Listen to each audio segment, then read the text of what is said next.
Good afternoon, everyone. Welcome. Welcome to the National Endowment for Democracy. I'm Damon Wilson, President and CEO here at the Endowment. And I want to welcome you all to what is truly a very special program today.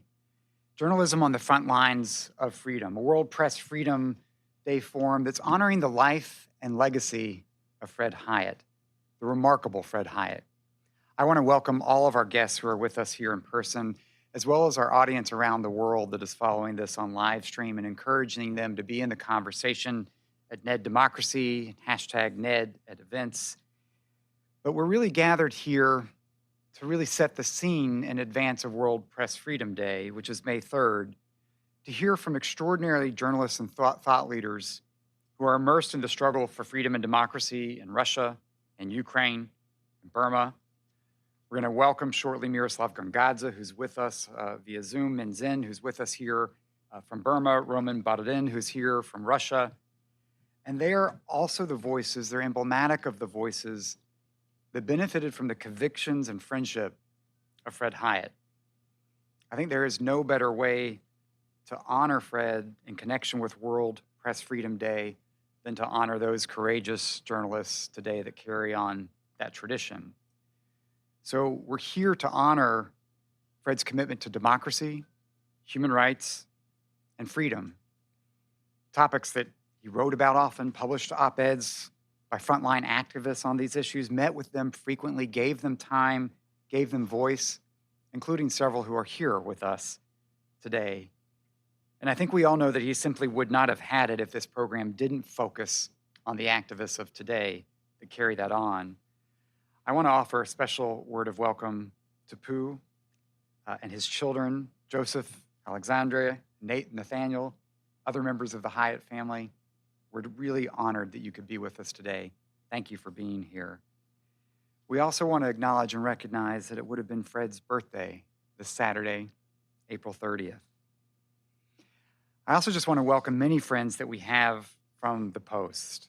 Extraordinary tradition of the Washington Post, including Fred Ryan, the publisher, chief executive officer of the Washington Post, former publisher Donald Graham, who's also with us and will be making some remarks as part of the tribute to Fred.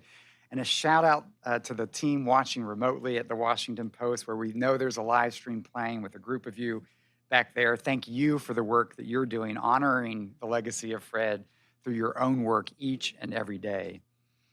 Today's event is also a reflection of Jackson Deal, who's with us. Thank you, Jackson, for helping to plan this event. As Pooh and I discussed this, we wanted to tap Jackson's ideas about how best to honor Fred today. Obviously, his longtime deputy, the deputy editor, who has returned from retirement to help lead the editorial board during the search for Fred's successor. And Jackson, of course, like Fred, is deeply, deeply committed to the issues of freedom and democracy. So let me just preview briefly our program that we're going to have unfold. We're going to begin with Jackson in conversation with Evgenia Kara-Murza, who is with us, the wife of detained Russian opposition politician, Washington Post columnist, Vladimir Kara-Murza, someone who's a friend to so many of ours here in this room. Thank you for being with us. We're really honored to have you here today.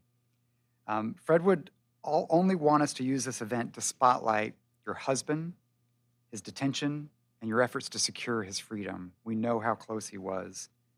We're then going to hear from Nick Benaquista, the Senior Director for NED's Center for International Media Assistance, on the state of play in advance of World Press Freedom, and host a conversation among our frontline journalists that I mentioned. We'll be followed by some remarkable individuals who are here to offer tributes to Fred: Donald Graham, Marshall Lippman, Robert Kagan, Mike Abramovitz, Carl Gershman, Ann Applebaum. And we'll close with a presentation of Ned's Democracy Service Medal to the Hyatt family, and hear from Margaret, from Pooh Shapiro. So with that, let me invite Jackson and Evgenia to the stage.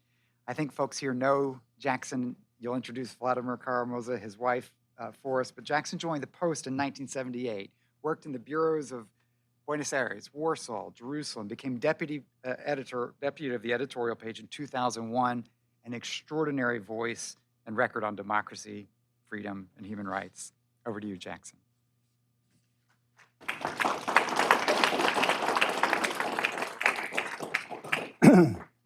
Thank you so much, Damon. I'm honored and really grateful to Ned for organizing this event and allowing me to participate. For 3 decades, Fred Hyatt was my work partner and he was my dear friend. For 21 years during that time, we worked together every day on the Post editorial board. And pretty much on every one of those days, I was awed by his intelligence, his extraordinary skill as a writer and an editor, his good humor, and his human compassion, both for our Post colleagues and for those whom we wrote about. Most of all, I was inspired by Fred's passionate dedication to the causes of democracy and human rights. He and I shared a past as correspondents for the Post in the former Soviet bloc, and as a result, we had an appreciation for what it could mean for the United States or a newspaper like the Post to stand up for people in unfree countries who are courageously and peacefully struggling to advance free expression, free assembly, and other basic rights. For that reason, I am particularly grateful that my role here today is to speak with Evgenia Kara-Murza, whose husband Vladimir is an extraordinary example of the sort of person who always attracted Fred's attention and support. For those of you who are not familiar with him, Vladimir Kara-Murza started his career as a journalist. He spent a number of years working here in Washington as a journalist. He and Evgenia settled here with their family, which now includes 3 children. But journalism was not enough for Vladimir. He became a pro-democracy activist in Russia, working closely with opposition leader Boris Nemtsov. When Nemtsov was murdered in 2015, Vladimir picked up his standard. He began working on building awareness and support for democracy in Russia from the ground up, in part by advancing independent candidates in local and parliamentary elections. He was really good at that. Vladimir is not just a talented writer, but he is a very charismatic personality and a very eloquent public speaker in English as well as in Russian. The Kremlin recognized the threat he posed. In 2015, he was poisoned. As the investigative organization Bellingcat later documented, he was a victim of the same FSB poisoning team that has targeted other dissidents and journalists. Vladimir almost died. But after he had gone through a long recovery here in Washington, he made the courageous choice to return to Russia and resume his activism. In 2017, he was poisoned again. Again, he almost died. And again, he made the choice to return to Russia. During this time, we managed to recruit him as a columnist for the Post's Global Opinions department. For several years, he has been fearless in writing about the evils of the Putin regime in the Post, even while continuing to travel inside the country. For us at the Post, Vladimir's courage has always been breathtaking. But even we were astonished when he chose to return to Russia after the invasion of Ukraine, at a time when many Russian activists and Western journalists were leaving the country, and that he chose to go back and speak out there against the war and the regime. On April 11th, Vladimir gave an interview to CNN in which he said that Putin's rule was not just corrupt, it's not just kleptocratic, it's not just authoritarian, it's a regime of murderers. Of course, he was telling the truth, but it was no surprise when he was arrested hours later outside his Moscow apartment. Initially, we were relieved when Vladimir received a sentence of 15 days the next morning, a penalty that's often given to opposition leaders who are picked up after demonstrations and things of that sort. But then, Vladimir chose to write and send us from jail a new column detailing his arrest and his reaction in it. In it, he wrote that, quote, "Russia will be free. I've never been so sure of it as I am today." A week later, instead of releasing him, the regime brought new charges against him that could lead to a 15-year prison sentence. I know it's hard for many of us to comprehend the extraordinary resolve that led Vladimir to take those actions. My colleague, Christian Karl, who is Vladimir's editor, made a very good point. He said, many people here just assume he's crazy to be doing that sort of thing. But he's not crazy. He's just a very deeply principled man who lives by his ideals in a way that we're just not used to seeing in American politicians anymore. He is, in short, the sort of person whom Fred Hyatt most admired and to whom he dedicated so much of his journalism.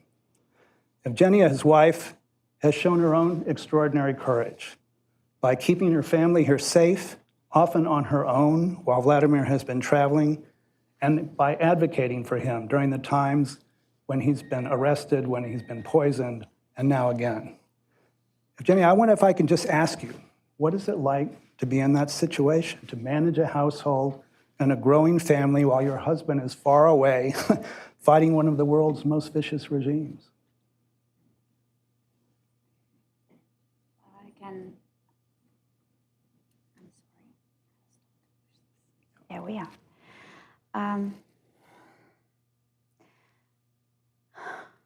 What it's like being me. I'm not a public person. I do not like being in the public eye. For Vladimir, audiences, the bigger the audience, the better. For me, audiences intimidate me a little. And I only emerge rarely, on rare occasions, when my husband is either poisoned or thrown in prison. I would honestly like this to end. But it's not about courage on my part. Definitely not about courage. Vladimir is my soulmate, my partner. And when something happens to your partner, you fight. You fight for that person. With all you've got, you fight for him or her. Because there's just no other way. So it's not a question of courage. Besides, he is a courageous person. He is brave to continue his work despite everything.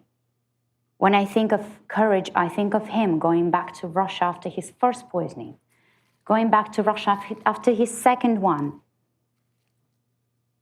and then again after the war had broken out, because he couldn't do otherwise. He could not stay away when something so monstrous was happening. He wanted to be where people are fighting this evil regime. He wanted to show that you should not be afraid, never be afraid. Because fear is what makes us back down. Fear is what makes us keep silent. When you keep silent in the face of something so monstrous, you are complicit. You become complicit. Vladimir could never do that. He's not this kind of person. So what are you hearing about his situation now, and how has it changed? I gather that at the beginning you were able to talk to him some. Yes, for a few days after his detention, he was allowed to call me once a day, very short phone calls, just 10, 15 minutes. But he managed to give me a list of tasks, a list of tasks from a Russian prison. That's something to cherish. But after they initiated this criminal case against him, and this was actually our concern from the very beginning. When they detained him, people would ask me, well, he's only detained for 15 days. That's not too bad. He's going to be home like in 2 weeks. I would tell them, you know what? They just arrested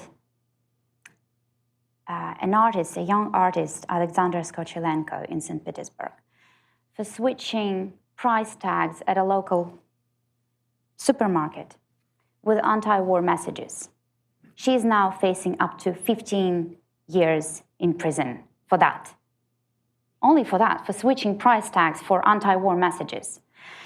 Now with Vladimir, who's been advocating for the introduction of personal targeted sanctions against criminals in the Putin regime for over 10 years, who's been advocating for the release of political prisoners in Russia and raising the problem of political prisons on every platform available to him for years and years, and who has been very outspoken against this war, 15 days? It's like in Russia, they use this kind of repression against people for two reasons. One is to scare a person into silence, to show this person, this is what's going to happen to you if you continue, if you keep on. You better not. You're going to be released in 15 days, just keep quiet, don't get into trouble again. The second reason, and in Vladimir's case, that was ridiculous. I mean, they tried to kill him twice, and he went back to Russia and continued his work, trying to scare him with a 15-day sentence. Seriously? Now, the second reason the Russian authorities use this initial 15-day or 30-day jail sentence is to actually come up with more serious charges against this person. It happened in many cases against other opposition figures in Russia, like in the case of Alexei Navalny. He was serving his existing sentence, and criminal charges were piling up against him. So that was our main concern, that this would happen to Vladimir, and I think that it took them that long to come up with something because they just couldn't choose. He's been designated foreign agent. He's been advocating for personal sanctions, and there is a law for people who advocate for the introduction of targeted sanctions against Russian officials. So he could have been charged under that law. And there is this new, very fashionable law, Article 207.3 of the Russian Criminal Code, that was introduced after the war had broken out, and is titled Dissemination of Knowingly False, as the Russian government calls it, information about the use of Russian armed forces in Ukraine. So basically for speaking the truth about what's happening, for denouncing the crimes of the Putin regime there, for speaking out against it, for standing up to the regime. For all of this, you can get up to 15 years in prison. And I think, again, it took the Russian authorities so long to come up with a charge because they were just choosing which one. So now it seems they've chosen. And actually, I think it's very fitting because Vladimir being charged under an anti-war article for his anti-war position, it's very fitting. He's someone who would never even consider keeping silent in the face of something so atrocious. And you've talked very eloquently about why, of course, the Russians were not just going to let him off with 15 days once they got hold of him there. But he must have known that was going to happen when he went back. And so it raises this question, why did he go? Why did he go back at this time? Why did he feel like he needed to do it? And did you talk with him about the fact that he's likely to be arrested? The same reason he went back in 2015, he just relearned how to walk and hold a spoon. He took his cane and he went back to Russia. The same reason he did it in 2017. He believes that as a Russian politician, he needs to be where people are fighting this regime. He does not want... he wanted to show that Russian people does not support this war. As they say, a people minus one person is not an entire people. Now, since the beginning of the war, there have been over 15,000 arrests of people opposing the war in Ukraine, all across Russia. These are solitary protests. People go out in the streets to say no to this war and to show that, no, they do not support it, despite all these opinion polls that are being offered to the West, and that apparently show that over 80% of Russians somehow are for this war. No.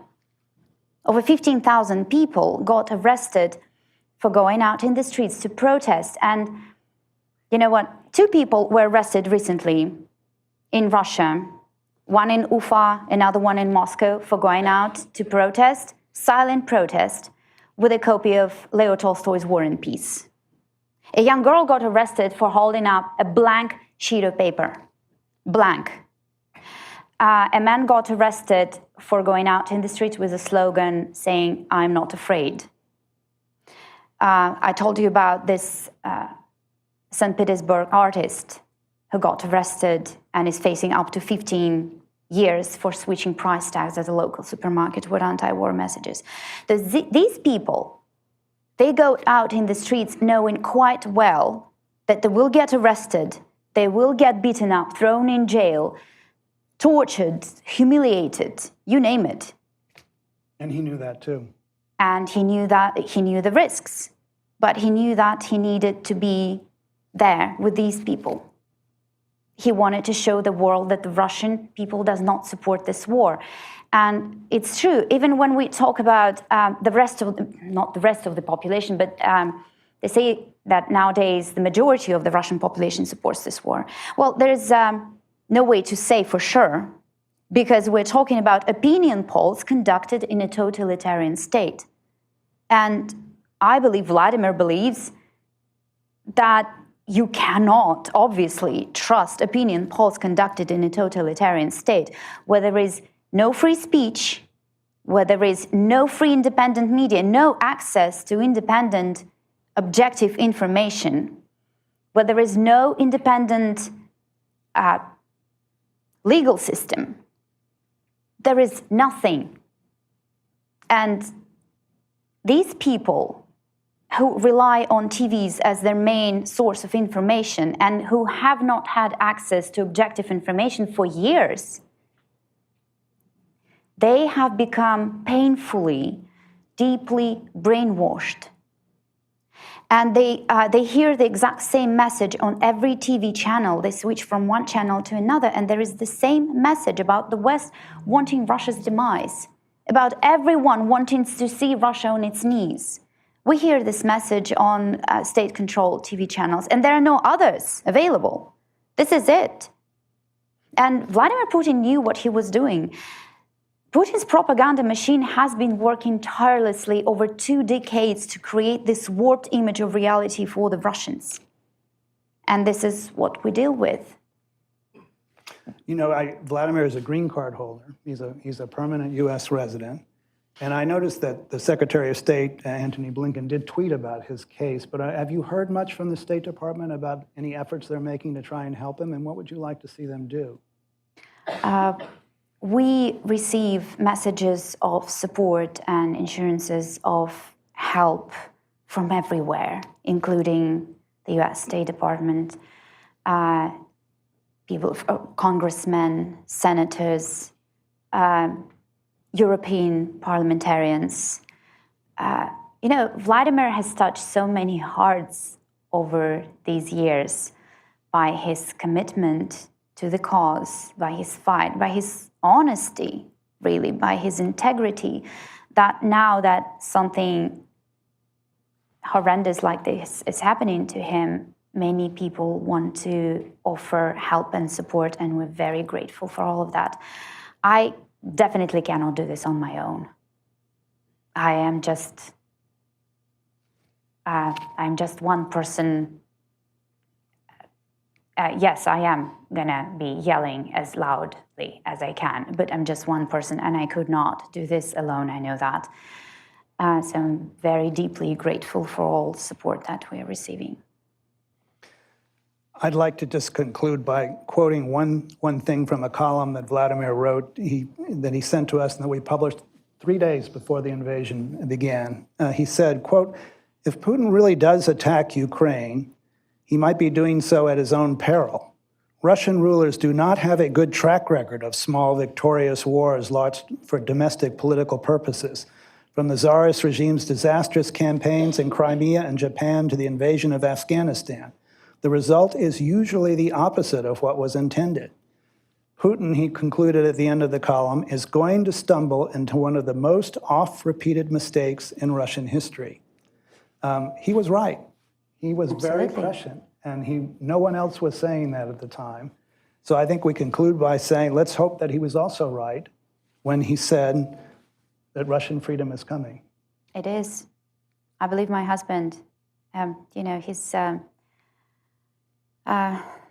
we've been together for 20 years, and I continue admiring him. Every time he speaks, I'm in awe. Seriously. And yeah, when he speaks, you believe him, right?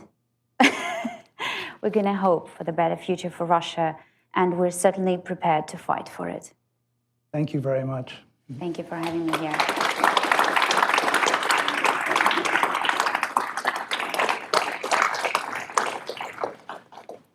Thank you so much. That was extraordinarily powerful. Evgenia, thank you for your grace, for your courage, for your determination.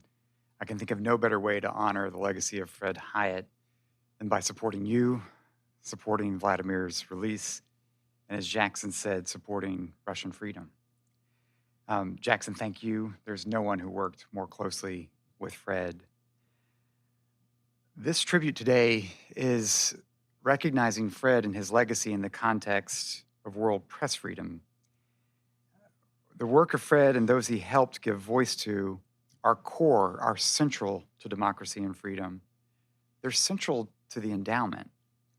Independent media and journalists are at the core of what makes a healthy democracy, providing accurate information to citizens about what's happening in their own country, whether democratic or authoritarian, providing news to the outside world, especially in closed societies or conflict, developing the public's resilience and ability to counter disinformation, investigative journalism that exposes corruption, other abuses, provides accountability, and simply to give a forum for open debate, sharing ideas. So supporting freedom of information and independent media is a top priority for the National Endowment. As our next speaker often likes to say, if Ned were a country, it would be the number 5 media donor in the world. It's nearly 40% of the grant making that we do here at the Endowment. And it's why we have the Center for International Media Assistance, a center that's dedicated to improve efforts to promote independent media around the world. I want to introduce Nick Benequista, who, working with Jane, helped organize today's event. And Nick leads our effort at SEMA to ensure that SEMA is a global thought leader on issues that look at media development, the digital sphere, and their connection to democracy. Nick brings an incredible track record of experience in international media development, applied research, democracy support, and journalism. He himself has been a foreign correspondent overseas, has led policy-oriented research, and he's going to set the scene for the context for the World Press Freedom today, for our panel, and introduce our panelists. Nick, please, over to you. Great, thanks very much for that introduction. Damon, good afternoon, everyone. Good afternoon, especially to the Hyatt family. Really pleased to be here today and honored to be honoring Fred Hyatt's memory and legacy and to celebrate World Press Freedom Day. Unfortunately, I wish there were more cause to celebrate this year. The figures are not optimistic. In the last 5 years, 85% of the world's population has experienced a decline in press freedoms in the countries where they reside. A record number of journalists were incarcerated in 2020. But of course, the current crisis facing journalism internationally isn't just about the abuses of against press freedom. It is also a structural crisis that we're facing. With readership and advertising markets moving online, advertising revenues to newspapers plummeted by nearly half in the 10-year period ending in 2019. Trust in news, public support for freedom of expression are fragile in every region of the world today. Speaking with Damon ahead of the Summit for Democracy, journalist and Nobel laureate Maria Ressa called this an existential moment. A lot is at stake. Democracy does die in the darkness. And there is a data set at Gothenburg University covering 200 years of historical data that proves that. In fact, our friends at Gothenburg University have their own and a very similar tagline, which is that democracy dies amid lies. Scholars have shown that media is the first line of democratic defense. In some cases, it's the canary in the coal mine for resurgent authoritarianism, and it should be evident that journalism and the information disorder that we're confronting today are among the defining challenges of our time. Fred Hyatt's work and legacy sheds light on two aspects of how we can confront this crisis.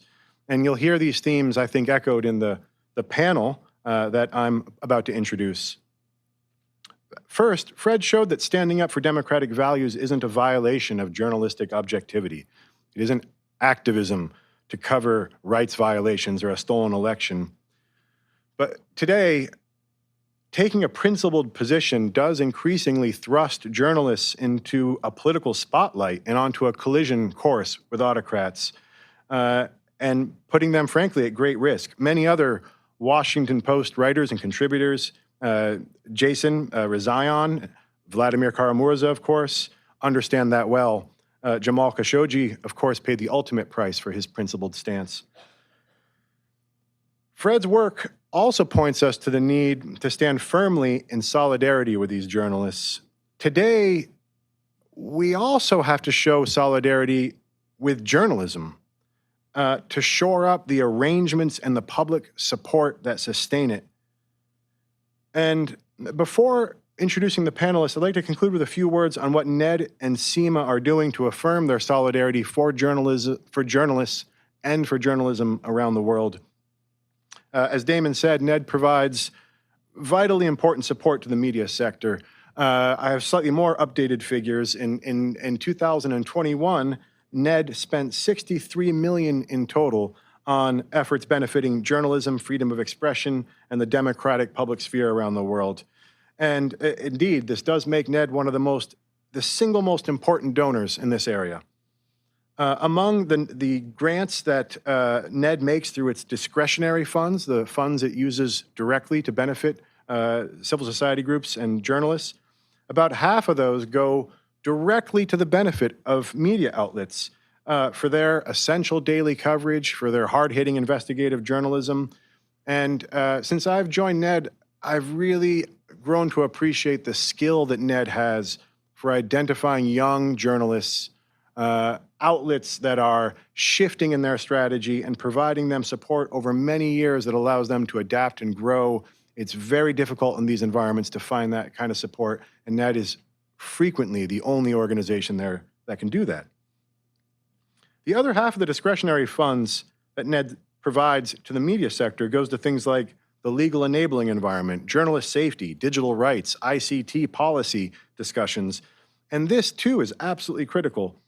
NED has long supported great journalism, but we are also committed to improving the commercial, legal, regulatory, and political environment that these journalists operate within. And at SEMA, a big part of our job is informing the global effort to do just that. So while journalism has been on the back foot for over a decade now, there is a growing recognition and some growing political will to confront this crisis. And I hope that we can continue to honor Fred Hyatt's memory, his legacy, and his values through the work that we do in that forum. And I think you'll hear, again, many of these themes echoed with this tremendous panel that, as Damon says, also carries on Damon's commitment to principled journalism and defense of democracy. Joining us via Zoom in London, we have Miroslava Gongadze, who last year was named the first ever Eastern European chief for Voice of America. She leads expanded coverage of a region threatened by hybrid war and disinformation. Ms. Gongadze, who joined VOA in 2004, is a veteran and award-winning journalist and broadcaster, widely recognized for her reporting on the eve of Ukraine's Orange Revolution and developments during the Euromaidan Revolution.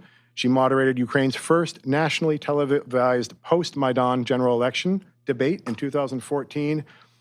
She has been herself deeply and personally affected by assaults on press freedom and is a paragon of journalistic courage. Miroslava, thanks very much for being with us today. Roman Badanin is a Russian journalist and researcher. And Roman, why don't you come in and take your seat? Former editor-in-chief of Forbes Russia and Dost TV channel and the RBK news agency. In 2018, he founded the investigative media outlet Projekt, which publishes professional, hard-hitting investigations connecting prominent Russian officials and companies to corrupt schemes, even going after Putin's inner circle. One of his most notable investigations looked into how Putin's mistress had benefited greatly from that relationship. If you get a chance, please do ask Roman about how he feels about international media outlets matching their scoops without giving proper attribution. And then finally, we've got Min Zin. Min, if you'd like to join us. Min is a founding member and the executive director of the Institute for Strategy and Policy Myanmar. The Institute for Strategy and Policy Myanmar is an independent think tank that aims to strengthen the debate within Burma's pro-democracy movement by providing informed and critical analysis. He's what you might call a critical friend to the pro-democracy movement in Burma. He himself took part of Burma's democracy movement in 1988 as a high school student, went into hiding in 1989 to avoid arrest, and spent 8.5 years as an activist and writer, finally fleeing to Thailand in 1997. You can find his excellent writings in a range of publications, including our own Journal of Democracy, the New York Times, and Foreign Policy, and he is currently also a PhD candidate at Berkeley. So with that, I'll turn it over to Damon for the panel. Thank you, Nick. Thank you. Welcome to Ned. Good to see you, Miroslava. Nick just outlined a lot of the challenges to media freedoms, but Miroslava, Min Zin, Roman, they represent the optimism that we have behind the future. Part of Ned's role being talent scouts and working with the most remarkable individuals who underscore that the demand for free information, the demand for democracy, the demand for freedom is resilient. And I think that's what motivates your husband. I think that's what Fred Hyatt would shine a light on. And so partly I want to turn to you first, Miroslava, if we may. You lost your husband because of the challenges around investigative journalism. I want to ask you what the legacy of Fred Hyatt means for you. How do you honor the legacy and life of Fred in your work today? Miroslava. Thank you, Damon. First I was listening to Zhenya today, and I remember the first time I met Volodya. He was a journalist, and I recently came to United States, and he did the story. He did the story about me and my kids and our asylum in the United States. And we talked a lot about journalism. And I totally understand why he went back, because the journalism is not a profession. It's a mission, and it's something that installed in you, and you cannot turn your head from your work. Obviously, Volodymyr became more than just a journalist, but his mission for democracy stayed, and that's why he is in Russia today, sadly, unfortunately. I remember as well, half a year before Anna Politkovskaya was murdered in Russia. She had United States citizenship, and she spoke at one of the panels. And we talked briefly after the panel, and I asked her, why is she planning to go back? Same as we asked Volodya. Maybe he should stay home. Maybe she should stay here for a while. And she said, no, this is my job. This is my life. I am meant to do what I'm doing. And they deeply believed in their mission as she believed and he believes in the mission as journalists.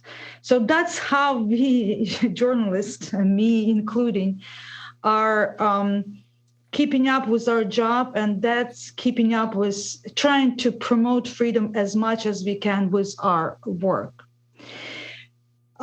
Same happened to my husband, and when the danger came, he said the same. He could not breathe without doing what he is doing. And as Zhenya, I relate to Zhenya's words today, that we just keep holding a torch for our husbands and for our profession. Miroslava, thank you for that. I think we were so proud when Carl was running this institution to be able to welcome you into the NED family as a fellow and to see what you are doing today for your country, for journalism. Thank you, Miroslava. Minzen, we had a brief conversation about this. What does the legacy of Fred Hyatt mean to you? How do you honor the legacy of Fred in your work today as well? Thank you. I think we all came to know, was introduced to Fred by our big sister, Michelle Bohanner. And then the first thing Who's with us today, Michelle?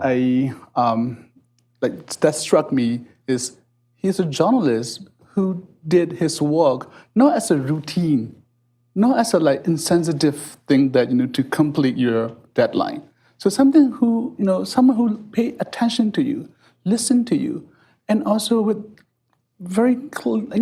with the moral clarity and also empathy. Then this is very important when you are in the very conflict, ridden society, divisive society.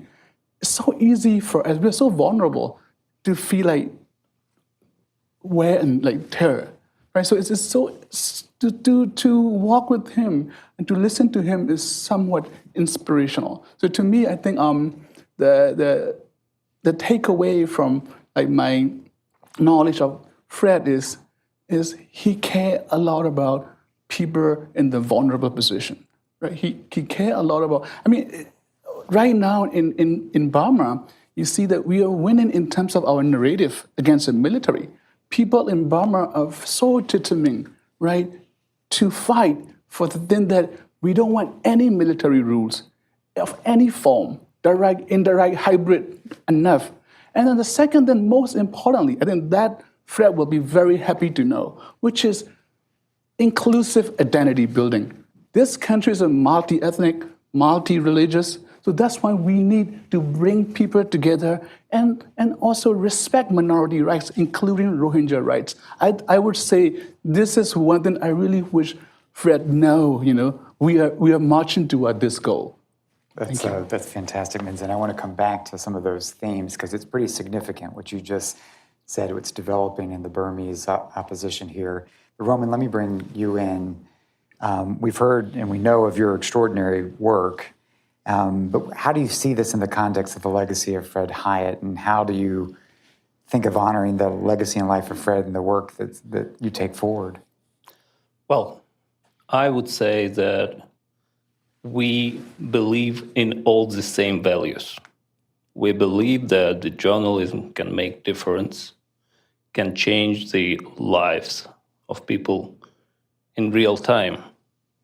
And we saw such examples while doing our job in Russia. So the journalism values are eternal, always the same. We can tell the truth and we can change the people's life. Fantastic. Thank you, Roman.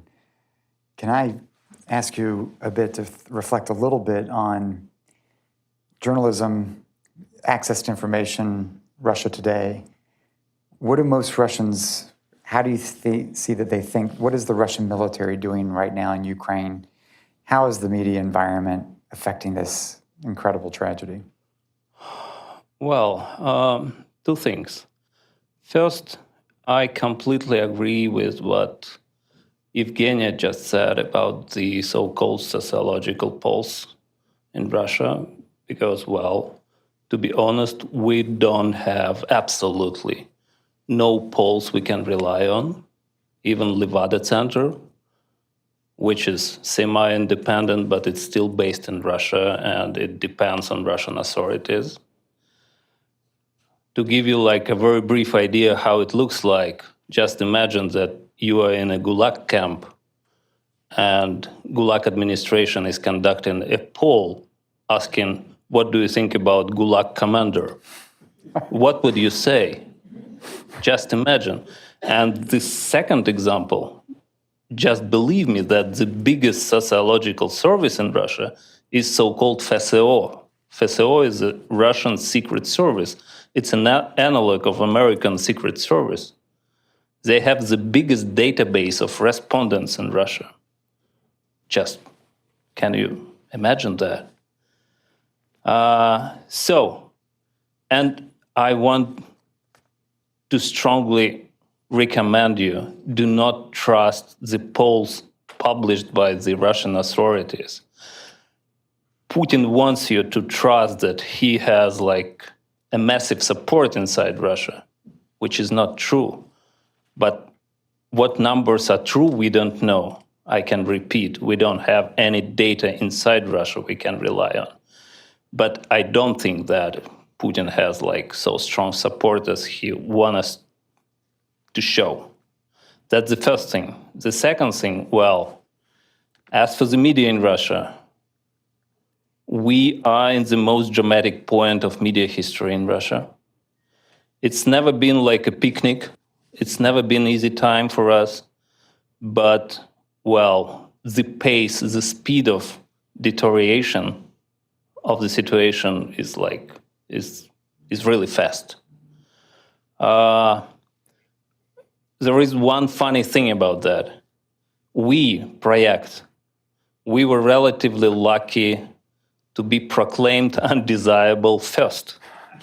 We became the first media organization proclaimed undesirable. It happened like half a year ago, in mid-July last year.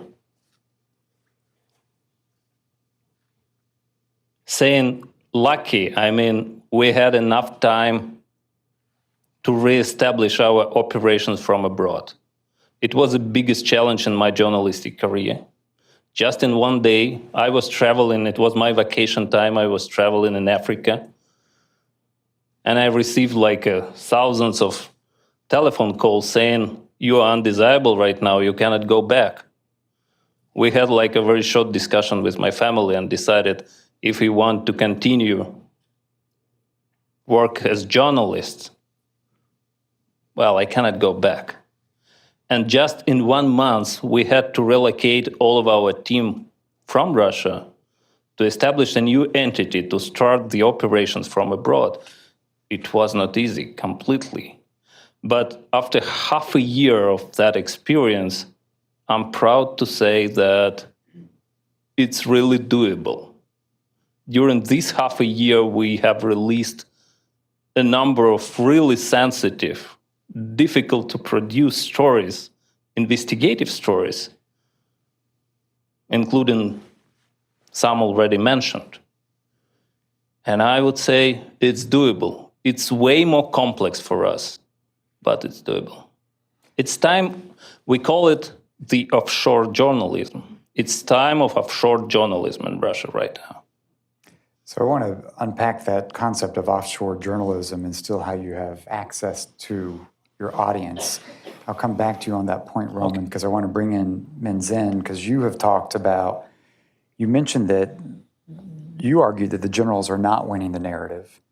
Part of what I've heard you talk about previously is how the new environment, the changed environment, the access to information, the exposure, really has fundamentally changed the environment in which the people of Myanmar are seeing this information, affecting that narrative battle. Explain what that means. Explain how technology, access to information has reshaped, why this is different in Burma today. One thing in 2021, the Burmese military staged coup against the elected government. And then thousands and thousands of young people took to the streets. It's reminded me of 14 years, I was 14 years old in 1988 when I joined similar pro-democracy movement. But the major difference, so I was born in 1970, so under the military government. So I never tasted what democracy meant. I fought for democracy on the street, but I did not know what democracy meant to me because I grew up in the socialist military economy and politics. So for these young generation last year, when they took to streets, they already tasted liberalization in previous 8 years, under Aung San Suu Kyi, under previous pseudo-military government. So when people already had taste of what democracy means, what freedom means, how is it so good to have access to Netflix, access to online game? These guys immediately they know what they're defending for, what they are fighting for. If they fail to fight, you are going to lose more, right? So it's very transformational. I think it's so transformational when you see young people came to the street and make apology to Rohingyas because we fail to acknowledge your pain and your plight. It's so powerful to see young people on their knees apologize ethnic minorities. And more powerfully in very traditional conservative society, young women, they were sarong, like the sarong, they used this sarong as a flag. And then the slogan was, our sarong, our victory, and our struggle, our flag. So this is unimaginable in tradition. So this is mainly because of technology. This is mainly because of young people being exposed to social media, and they're very technologically savvy. So if we make it things into proper direction, and then with the with the values and vision, I think this can be a very powerful tool for transformation, mainly normative, but later on translated into actual institutional setup. And in the wake of the coup, the coup where many of you have had to do hybrid, offshore, in exile, how do you see providing access to information for the people of Burma? How is the connection between those journalists that are now having to work outside the country and the audience inside the country for you? Oh, I think this is very challenging. This is very challenging not only in terms of access and operation, but also in terms of to make sure don't fall in the trap of temptation that you want to drop some of the ethic and professionalism. Sometimes you're so angry, right? You entertain grievances against the military.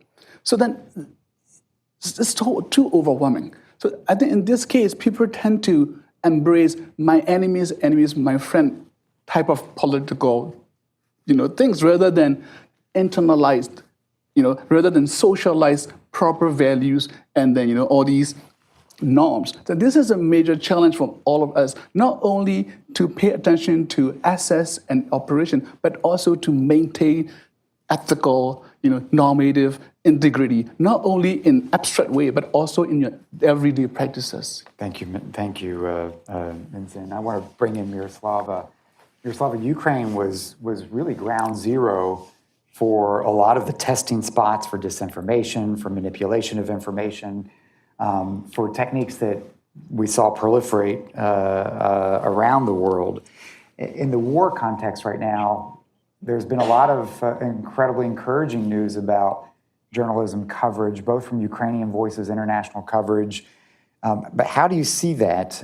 How is the situation in Ukraine during the war, the pressure on Ukrainian media today? You've got some nuanced views on that would be interesting to understand. Thank you, Damon. I think one of the main issue that reporters are facing today in Ukraine is basically safety and security. It's a simple, basic issue, but since Ukraine became a war zone, the safety and security of journalism became most of the precious and biggest issue. And I'm in London today.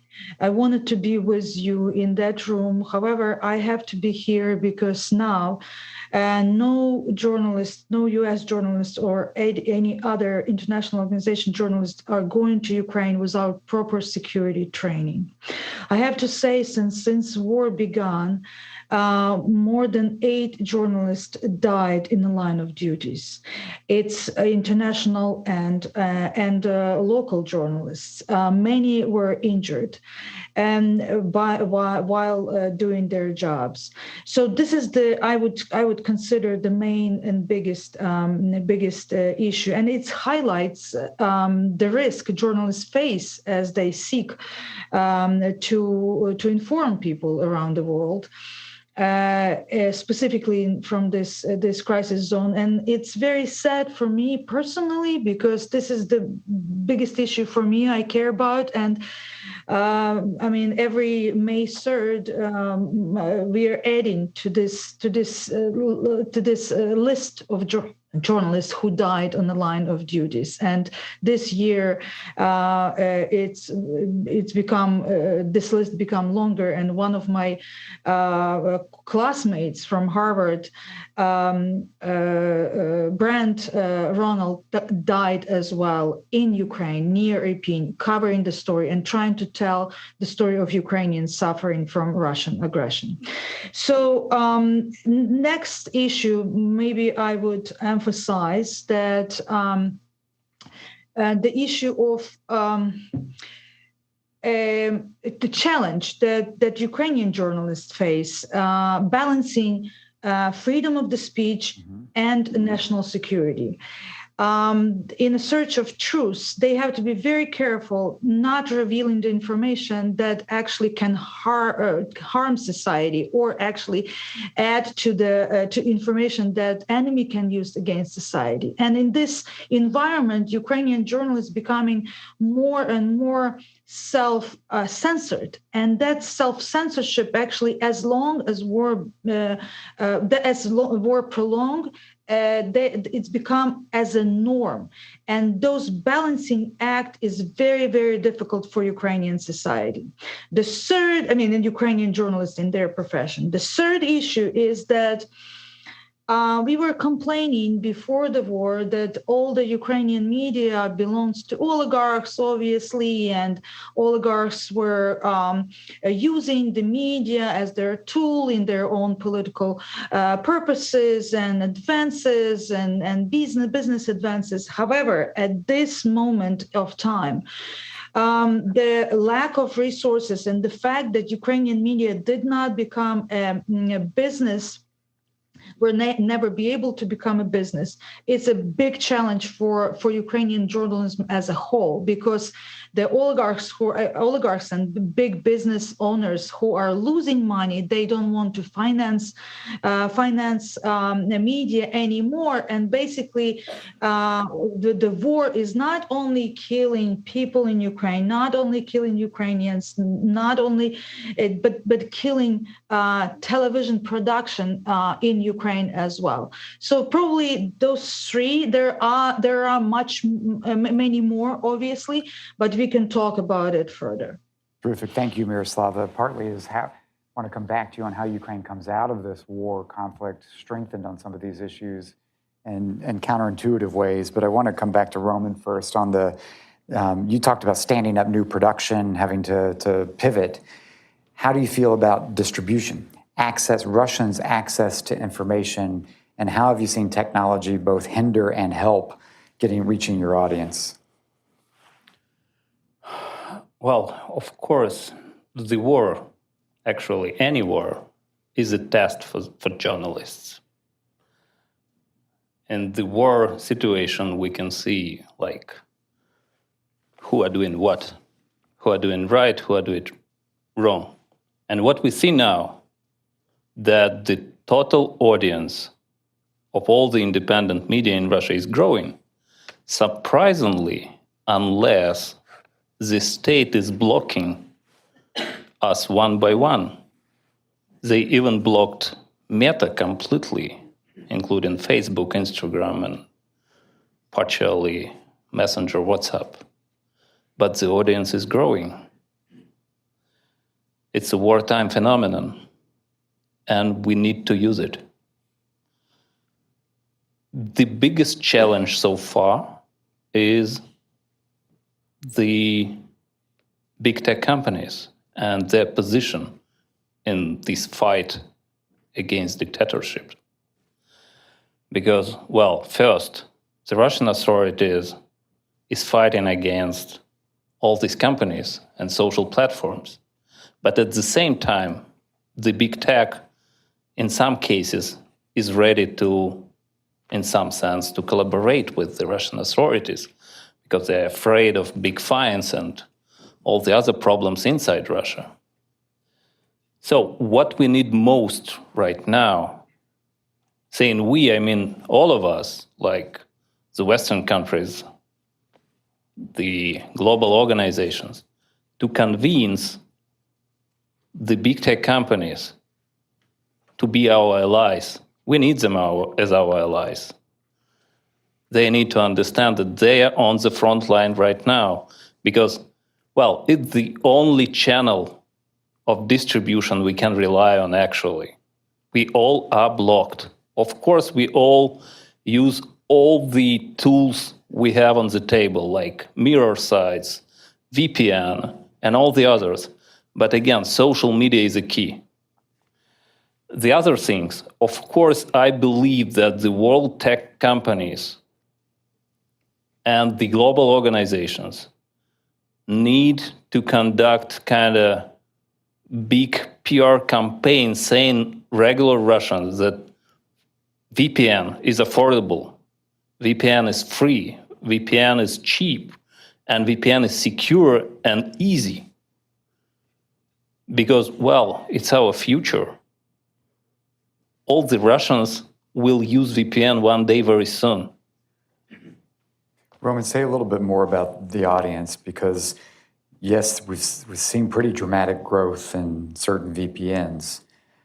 But how much are you reaching a more elite, a more sophisticated audience?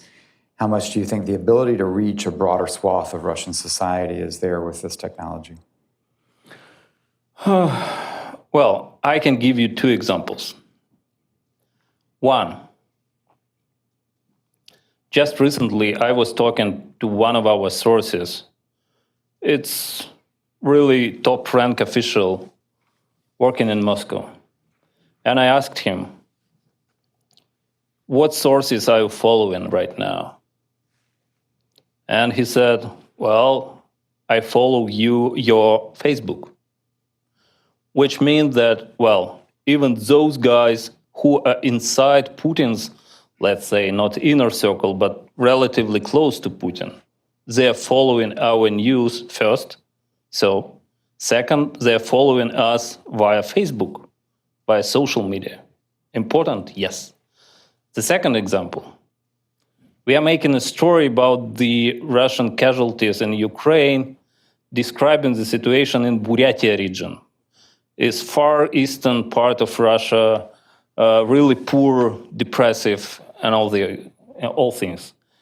And we were talking to people who live in remote villages in Buryatia, asking them what kind of information. And surprisingly, one of them told us, we know what project is. We were really surprised. I cannot imagine, even now, it's people like 5,000 miles away from Moscow, and he know what project is. So, I mean, it's doable as well to reach those people, even in remote cities, in remote regions, with social media. Buryatia, one of the regions that has the highest rate of casualties and deaths in Serbia and Ukraine. Second after Dagestan, yeah. Yeah, indeed. So Minzin, you pointed to a ray of optimism. I don't know if it's optimism, but the ability to shape that narrative. How do you see the information environment, getting trustworthy information inside Burma, being central to the struggle for freedom and actually not just winning the narrative, but thinking about how that helps fuel the effort to return democracy to Burma? What's the connection between this free flow of information and the struggle for freedom? I think it's a very, crucial linkage between that, the information, healthy flow and free flow of information ecology, and then the fighting for the freedom. So mainly inside the country, the Burmese military, since the military coup, shut down at least 11 media, independent media. And then they shut down internet services in wide range of cities and the divisions and towns. So, but on the other hand, people like in Russia are using VPN and other creative means to reach information. But the problem, on the other hand, that the caveat is like, we need to be very careful, because in the name of revolution, sometimes in the name of, in time of crisis, we are tempted to pick that fight fire with the fire kind of tactic, right? So they use fake news, we're going to use fake news too. It's well justified, right? So that type of thing can make the ecology more toxic. You can probably gain short-term, immediate benefit or satisfactions by spreading, fake news or disinformation to undermine the military. But in the long run, it will come back and haunt you like a bad karma. Right? So that's a very important thing for us with the social media, because majority of Burmese, they got information from social media. If in social media, we all know, if you have that different, very polarized, exploitation of social media, it's so hard to have that shared reality, which is very foundational for deliberation, informed dialogue, and that the healthy democracy. So in a Buddhist scripture, we have that parable story of a group of blind men and elephant. Right? These blind men never came across the elephant, and then they try to understand elephant by touching the elephant's body. But different blind guy touched different body part of the elephant, and then start talking about elephant is like a head, like a pot. The guys who touch the head, the guy who touched the leg, elephant is like a pillar. So it's so important in democracy to have shared reality. We had experience in Rohingya crisis because not only state media, but also some, democratic leaders said that, Rohingyas are fleeing because they ban their own villages and flee so that they can get international sympathy. That was a dominant narrative in Myanmar, in Burma at the time. So it's very difficult, even you have that, silo reality, fragmented reality because of the social media and other, corrupt journalism. Then in this case, it's very difficult even to have agree to disagree. So I think this is very important for us, as a dissident movement, to observe, the ethical standards so that we are higher than you guys. So this is, I think, very important in this connection between free flow and healthy information ecology, and then that could, not only in the short term, in the long run, make us the sustainable victory. So Nick framed this with the challenges to the space. I want to close this with a little bit of where you see an opportunity. And maybe Miroslava, back to you. You mentioned the challenge of financing media in a war environment, the impact it could have on which has been the oligarchic structure behind much of the media environment in Ukraine. Is there an opportunity in the breaking of that oligarchic hold, potentially in a reconstruction environment, to see independent media actually bolstered rather than head for a crisis? Do you see a potential for opportunity? And where some of our partners now are saying that corruption in their towns and villages is seen as treason in the middle of the war, which offers a potential for how to think about Ukraine post-war, where there could be an opportunity. How does that translate to the media environment? I think, Damon, that the fact that Ukraine would have to be rebuilt and there would be a lot of resources put into that process, that gives one opportunity for Ukrainian media to rebuild itself as well. Those who are telling the truth, who are putting the facts up front, or searching for facts, those media would survive because they will remain trustworthy, and they would the public would still reach out and look for the trustworthy media resources. And there are a few of them. It's more multimedia, not exactly television, but the resources like Ukrainska Pravda, for example, or there are a couple. I would just mention a couple, but basically there are some that hopefully will sustain and will prevail through the war. Second opportunity, I would say that the Ukraine is with the war, with the sadness and the casualties and suffering, Ukraine right now is open to the world. How many hundreds of foreign journalists are flowed Ukraine, telling the Ukraine's story for years and years and years. I was advocating for foreign media to open their bureaus or send their correspondent to Ukraine. It never happened before, but this is the opportunity for Ukraine to open up. And those international reporters, their work become very important in a different way with their resources and the safety protocol. And they have more opportunity to tell the story from the front line, one thing. Second, they employ the best Ukrainian reporters, sources, fixers, and that become not only monetary resource for those journalists, but it's as well as it's educational for Ukrainian reporters and Ukrainian journalists. So this is, I see as an opportunity as well. And maybe in the end, those oligarchic media basically would die, and then the only those who are real one who wants to serve the public will survive. Thank you, Miroslava. Let's close out with the two of you. World Press Freedom Day's theme this year is journalists under digital siege.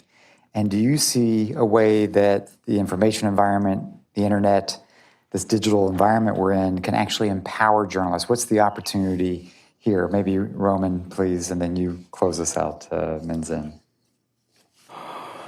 Sorry. So, yeah, extremely short answer. Well,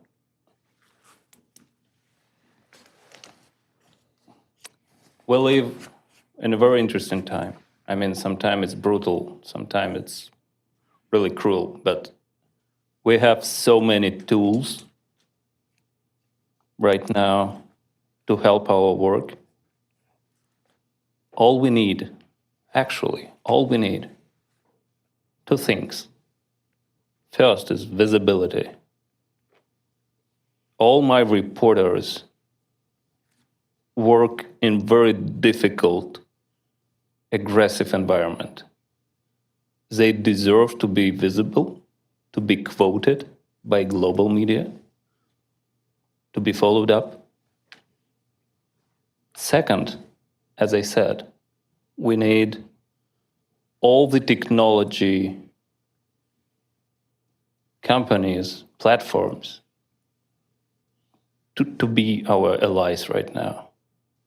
We need to say them that they are on the front line right now with all of us. That's the point. You're here. Minzin. I think international supports, including NED supports, like consistent, like committed support to a country like Burma and other countries struggle for democracy and human rights, quite crucial. I try to understand in three ways. One is more like emergency supports, right? We need to support political prisoners in Burma and other countries. We need to create the fund for the safe house and their communication tools. This is very important. Emergency support must be prioritized. The second, I think, is so important is solidarity supports. My eldest brother was arrested as a journalist in 2008, and then President Bush at the time released a statement. That type of solidarity supports is always remembered dearly. So it's important, we need it, right? The third is we need to be more balanced between our morality of intention and then the morality of outcome. What do we really want at the end? Right? We need to be more strategic. In this case, I think we need more nested support. Our support should be one way or another linked to one another to support quality journalism, to support more professional journalism, and then to provide more social media literacy, incorporated in our civic education for the country like Burma. It's so important. So to me, these three type of supports critical for us to fight for, our cause in Myanmar and other countries too. Terrific, And thank you. Fred will be very happy to see this. Thank you. Thank you so much. It's the moral support you talked about, amplifying your voices. This is what the life work of Fred was. So Roman, Miroslava, and Zen, thank you so much. Please join me in thanking our panelists. Thank you. As we transition in the program to the Democracy Service Medal and the tributes to Fred Hyatt, it's only appropriate that as I was checking my clock to watch my phone to watch the time, the Washington Post reports breaking news that U.S. says Russian intelligence orchestrated attack on Nobel laureate Novaya Gazeta editor Dmitry Muratov, and that attack was orchestrated by Russian intelligence, being broken news by the Washington Post as we speak at a time of honoring Fred. We do want to honor Fred with one of the endowment's highest honors, the Democracy Service Medal. I'm joined in this room from our board members, Mark Plattner, Ambassador Kelly Curry, Victor Cha, who are with us, and Ann Applebaum, who is here, of course, as well. In our last board meeting, a conversation of great resolve about wanting to honor Fred with this type of award. And the board of directors of the endowment created the Democracy Service Medal in 1999 to recognize individuals who have demonstrated through their personal commitment, their dedication to the advancement of freedom, human rights, and democracy. The cast bronze medallion reads, for service in the cause of democracy. And Carl Gershman, our founding president, who is here with us and you'll hear from shortly, with board members at the time, presented the first to the former Polish president and founder of Solidarity Trade Union Movement, Lech Walesa, and former AFL-CIO president, Lang Kirkland. It's presented in April 1999 on the 10th anniversary of the Roundtable Agreement that led to the peaceful transition to democracy in Poland. Over the years, the recipients of the Democracy Service Medal have included John McCain, very apropos for this week, Madeleine Albright, whose life we celebrated earlier this week, to the Damas de Blanca of Cuba, to His Holiness the Dalai Lama of Tibet, Václav Havel, and Morton Abramowitz. We'll hear from his son as part of this. Fred's commitment to freedom, democracy, and human rights was deep. It was personal. And to capture that personalness, we're going to turn to others to hear their words of tribute to Fred. I'm going to first read some words that are here from our chairman, Ken Wallach, who is out of town. And Ken writes that I am overseas at this moment. I deeply regret not being able to be with you for this gathering to honor Fred Hyatt. Fred and the Post editorial page under his leadership were a powerful and consistent advocate for a common humanity. There are literally millions of Democrats worldwide who have lost an irreplaceable friend. Wherever democracy and human rights activists were harassed, jailed, or murdered, Fred became their voice. He championed their cause and ensured that one of the world's most important newspapers would hold their abusers to account. He understood instinctively what solidarity meant to dissidents who too often feel a real and sometimes debilitating sense of isolation. He and his paper showed that the outside world cared and in the process gave them strength. He made a difference in their lives. All of us who knew Fred benefited from his insights, learned from his prose, and were inspired by his deep and abiding commitment to our shared values and mission. The Endowment's Democracy Service Medal is but one way for us to honor his legacy, and may his memory be a blessing. Ken Wallach, Chairman of the Board of the National Endowment for Democracy and former President of the National Democratic Institute. So with this, I'd like to invite those who have gathered to offer tributes to Fred to come forward. I want to first turn to Don Graham, if we may, Chairman of Graham Holdings, formerly the Washington Post Company. Sir, please.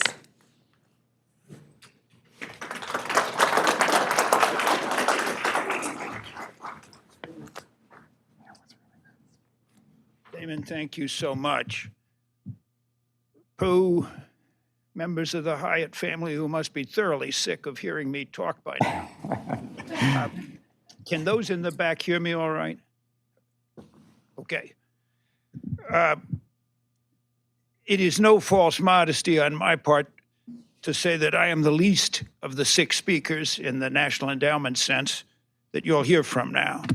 The other 5 are heroic to me and were heroes of Fred's for their commitment to certain ideals. Ideals, you could say, whose importance was recently, if inadvertently, emphasized by Vladimir Putin. I did share one thing with Fred that none of the other speakers did, except for Pooh, and that is a lifetime of working at a rather old-fashioned thing called a newspaper.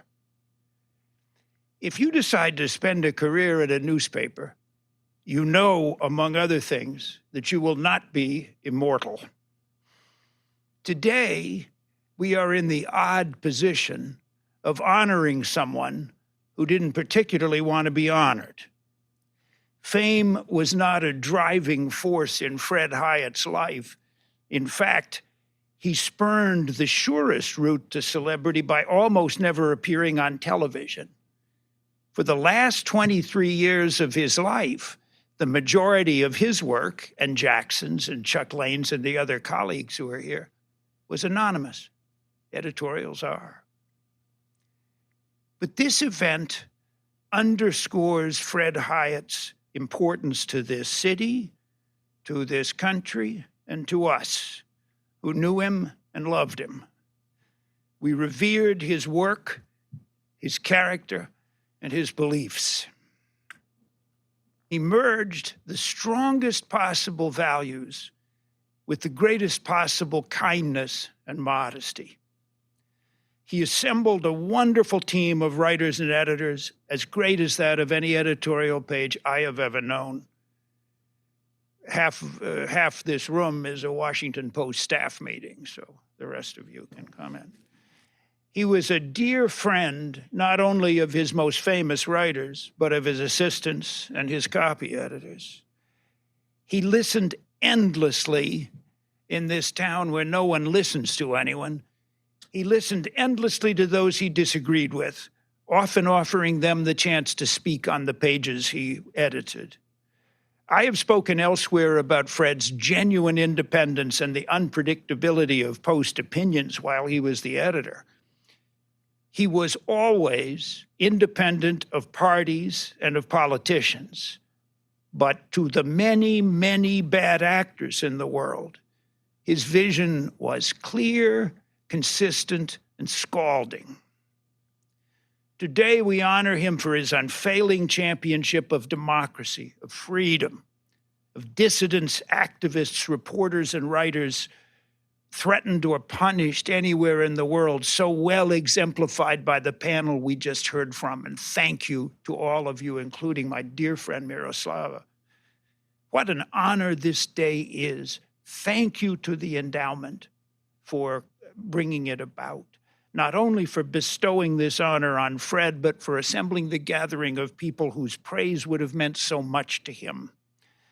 We have heard from Jackson, whom he worked with for much of his life and simply loved, from the eloquent Mrs. Kara-Murza, for whose family we pray. We will hear from Fred's ally, Carl Gershman, as we sit here in the house that Carl built, from the brave and utterly admirable Marsha Lipman, from Fred's admired friend and colleague in support of freedom, Mike Abramowitz, from Robert Kagan, whose very strong voice Fred was proud to publish, and from Anne Applebaum, whom he admired as much as any living writer. Their words will make up a full and fitting tribute to our friend. How I wish Fred were here, joining his voice to theirs on behalf of the impossibly brave people of Ukraine. We who worked with him know that Fred was special because of his mind, because of his values, because of his heart. I have had the mixed pleasure of knowing many people with lofty titles and the honor of knowing a few great people, some of whom have been winners of this very award. for reasons we in this room know well, and you will know even better after listening to the following speakers.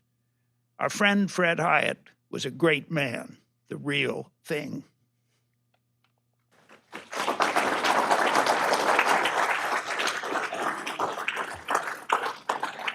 Thank you so much. Now to the brave Russian journalist, Masha Lipman, please, over to you.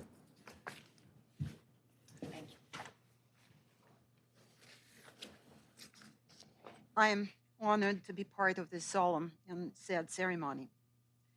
Fred Hyatt's death is a terrible loss to so many people around the world who saw his unflagging concern for rights and freedoms in their countries. Fred is sorely missed today when an unfathomable tragedy is unfolding in Ukraine. For over 2 months now, my country, Russia, is waging a brutal, atrocious war on its neighbor, bombing Ukrainian cities, sowing death and devastation across Ukraine. As a Russian, I'm at a loss for words to express my anguish and my despair, but I have no doubt that Fred would have the right words to say. Not only words of anger and condemnation, but also words of wisdom and vision for the future, no matter how menacing the future may look now. I met Fred and Pooh in Moscow back in 1991, at a time when my country was opening up, when many people's wildest dreams were miraculously realizing right before us. The communist regime was falling apart, the constraints on free expression were disappearing, and democracy, to many, seemed to be on Russia's doorstep. Fred and Pooh and 2 very young children, at that point just 2, arrived as co-bureau chiefs, not the children, but Fred and Pooh were co-bureau chiefs of the Washington Post Moscow Bureau. By that time, I had worked for several months at the Moscow Post Bureau as a translator and researcher. It was August 1991, the days of the failed coup and of triumph of, if not of democracy yet, then of Russian Democrats over the communist hardliners. One of the most powerful symbols of those days was the dismantling in Moscow of the statue of Felix Dzerzhinsky, the mastermind of Stalin's terror. Fred's opening line in the piece he did after the collapse of the coup was, quote, "Everything seemed possible in this capital city where for so many years everything seemed to be forbidden." But this was not the whole sentence. In fact, the sentence began with a prescient phrase, "for at least one glorious sun-drenched day." I mostly worked in the Bureau, but occasionally Fred or Pooh asked me to join them on their reporters' trips. I especially remember one. It was September '93. Fred and I went to the town of Usinsk, a godforsaken place of about 45,000 people far in the Russian north, a center for the production of oil and gas. In the evening of September 21, we went to the local post office. Fred was going to call Pooh in Moscow. It was, of course, before cell phones. And I was waiting outside. Fred came out and shared striking and alarming news. President Yeltsin, by then in a stark confrontation with the majority of the lawmakers, dissolved the parliament by his decree. The 2 of us then making rounds around the post office building, discussing what Yeltsin's decree might portend for Russian future. Fred was asking what I thought, but mostly he was thinking out loud. I'm not sure how many rounds we made, but by the time he went back to call Pooh again, he was ready with his analysis. Yeltsin's decree will likely lead to major destabilization. Yeltsin may defeat his hardline opponents, but the cost to democratic development will be very high. It was immensely impressive to watch Fred think and put the uncertain and messy developments into clear and precise words. His analysis, once again, was prescient. 5 years later, in December 1998, Fred led his piece with the news of the Russian parliament voting to return the Dzerzhinsky statue to the perch in the square that no longer bore his name. Fred wrote, quote, "If Dzerzhinsky is a hero, what chance can there be for civil society and the rule of law?" Dzerzhinsky was not brought back, still not brought back till this day. But the promise of civil liberty and the rule of law was steadily destroyed in the following years. Around the same time that Fred and Pooh left Russia and moved to Washington, I quit my job at the Moscow Bureau to help launch what was to become Russia's first ever news magazine. Despite the distance that separated us, we remained close. We'd get together whenever I came to Washington, would chat about our families and, of course, about politics in both countries. Fred always keen on knowing the tiniest details about the developments back in Russia.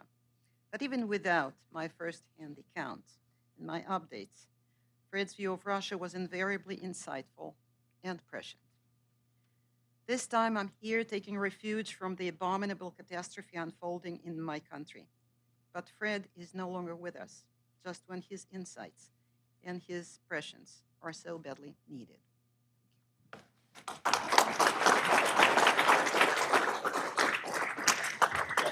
Thank you so much, Masha. Now to Robert Kagan. Bob Kagan, Senior Fellow at Brookings, a strong voice columnist in the Post. Over to you, Bob.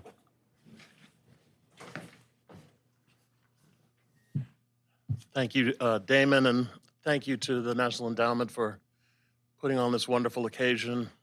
It's great to see you. Tori and I met Fred and Pooh, and I guess 2, not 3 at the time, over 30 years ago. We were in Russian class preparing for that visit, or rather, the 3 of them were preparing to go do their jobs at Russia. I was preparing to order potatoes, but I hope my long friendship with Fred, which is more than 3 decades, will permit me to say some things about him, including the things that were lacking. I think it's fair to say that Fred, in some very basic human capacities, very basic human qualities, was deficient. Cynicism, fatalism, detachment. I and others have those in abundance. Fred had almost none of them. The lack of detachment we see all around us. He was under the impression that advancing democracy was not just a policy idea, not just something in the abstract that America ought to be doing. For him, it was always about the people. It was always about the people suffering under authoritarian rule, or people who were fighting for democracy. And we've seen them today, and we've seen them, and we know that they're all around the world, probably thinking about Fred more often than we might imagine. As to his lack of cynicism and fatalism, I think some of that was about his basic character as a person. It was about his deep humanity. He was not naive about human behavior. He was not unaware of humans' capacity for evil, for selfishness, for greed. But I think he was willing always to give people a chance to do the right thing, to urge them to do the right thing. And anyone who spent much of their career trying to get the United States government to do the right thing on democracy knows what a frustrating activity that can be. But Fred's approach was to give people another chance to do the right thing. And that, I think, was part of what made him so inspirational to so many people. It was that deep humanity and that desire to see people do the right thing. But I also think he understood, whether consciously or unconsciously, that he had a special role, that as the voice, the editorial voice of one of the most important news organizations in the world, he could not afford cynicism or fatalism. It would be inappropriate. Fred was a writer and a journalist and a thinker, but he was also, and I think almost primarily, a doer. And I'm married to a doer, and my wife has on many occasions said to me, rather pointedly, that despair is not a policy. And I think Fred also felt that way, and that there was no point in being cynical or despairing about the situation. What we had to do was go out and continue the fight, and fight it everywhere. Fight for democracy everywhere it was threatened. Fight against authoritarianism wherever it was powerful and causing pain to so many people. In that way, Fred was, he was an institution and a source of inspiration, again, to so many, because he never gave up, and the Post never gave up because of him. I think it's difficult.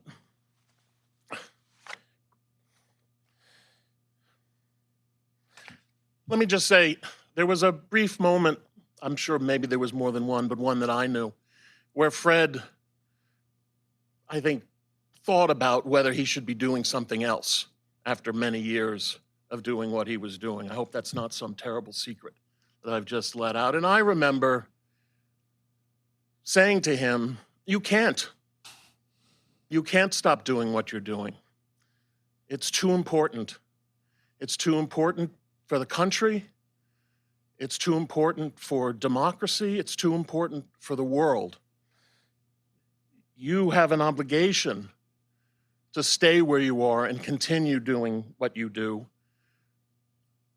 because the world needs you, democracy needs you, our country needs you. And what I didn't say, but perhaps should have said, was that I need you, and I still do. Thank you.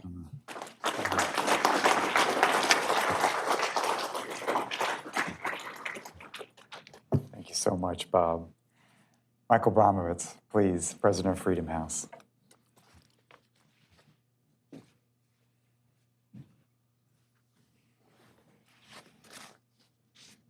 Hard to follow, Bob. Thank you, Damon, for doing me the honor of speaking at this really incredible event. Hi, Pooh. It's also great to meet your kids, Joe, Alex, and Nate. Sorry about the occasion.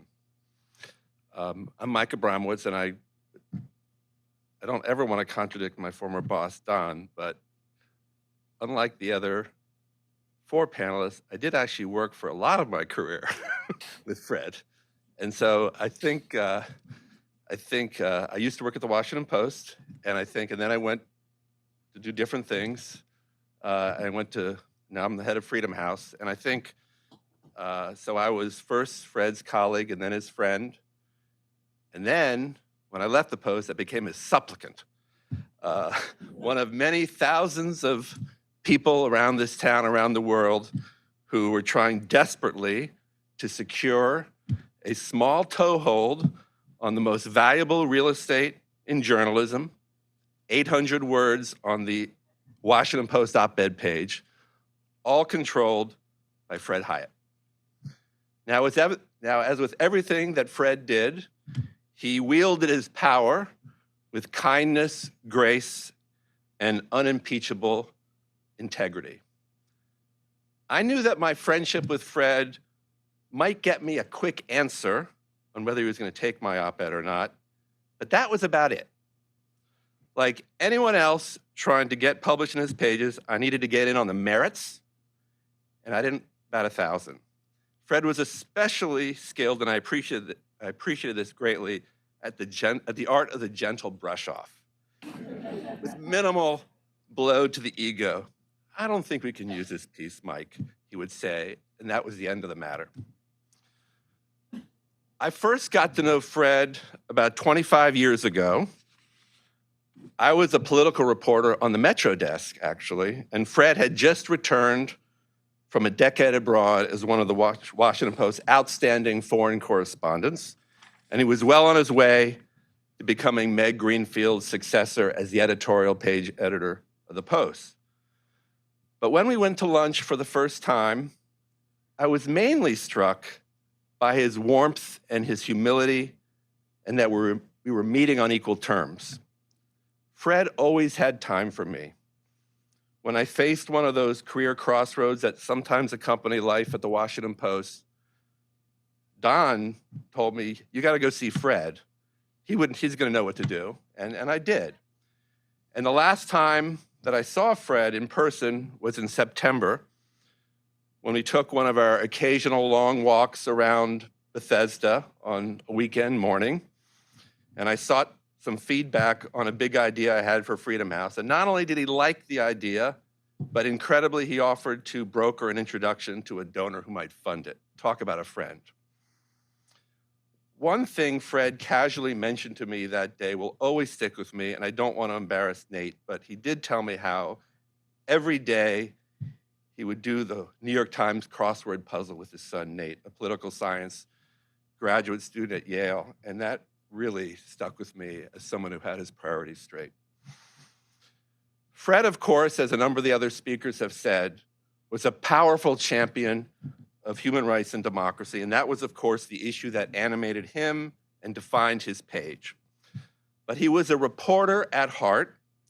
He had worked on the news pages for nearly 2 decades before becoming an opinion journalist, and not just at the Washington Post. I forgot he was at the Washington Star and the Atlanta newspaper, and he populated the editorial staff with people like Jackson Deal, like Chuck Lane, like Ruth Marcus, like David Hoffman, who basically spent years as fact-based news reporters. And so for Fred, facts and fairness were the coin of the realm. A typical Post editorial under his watch was grounded in information that you might not necessarily find on the other side of the newsroom. And I think Fred kind of liked that occasionally.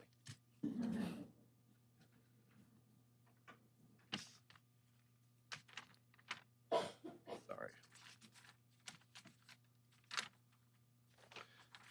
Fred, of course, had no hesitation of going for the jugular.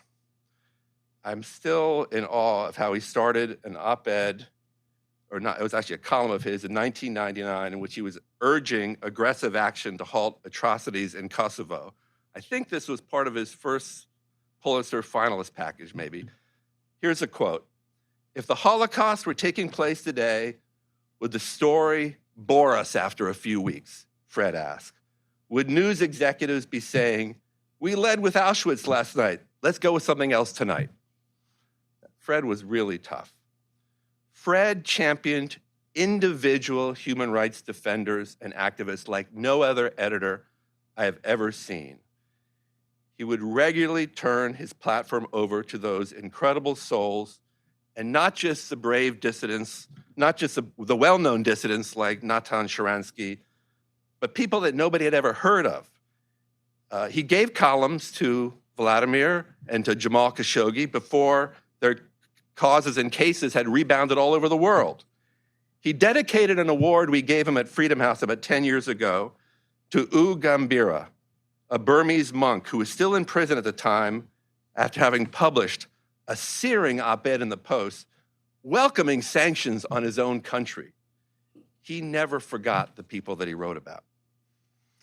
In the past week, I've been rereading some of the email correspondence that I had with Fred over the years, and I was reminded that when Freedom House brought Jawahar Ilham, the daughter of the great Uyghur dissident and political prisoner Ilham Tohti, to Washington in 2019 to speak at our fundraising dinner, I called Fred to see if he would take a meeting with her. Jawahar was a freshly minted graduate of the Indiana University who was trying to get attention to her father's case. She had last seen her father, I think, about 6 years before. And of course, Fred took the meeting and put her story in his column.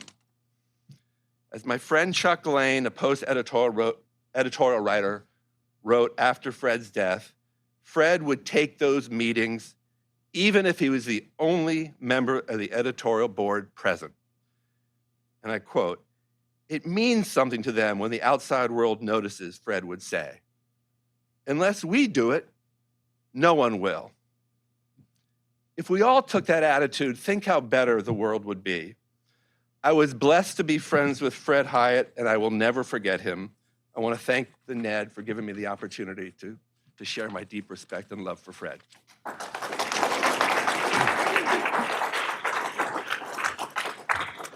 Mike, thank you so much. I want to invite Carl Gershman, our founding president. We're in the house that Carl built. Carl, please. Thank you.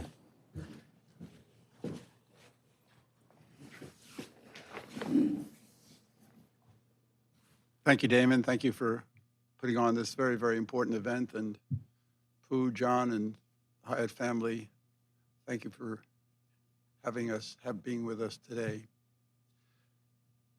Damon has already described the origin of the Democracy Service Medal in 1999 and the people who have received it, like His Holiness the Dalai Lama, Václav Havel, and many other very devoted people. And I just want to begin by saying that Fred belongs in that company. He made the case for supporting democracy and for democracy itself as well or better than anyone over the past 25 years, arguing that it was the right thing to do from the standpoint of our interests and our values, and that we could not defend those interests if we betrayed those values. And as we've heard, he brought together a group of like-minded people of incomparable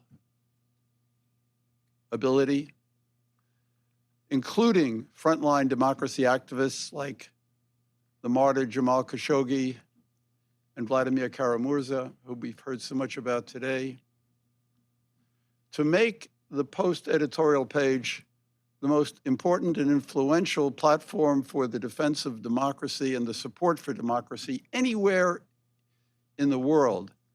And Evgenia, I want you to know how much you've elevated this event today by being here. And I know how proud Vladimir would be of the way you're beginning a campaign like Avital Sharansky.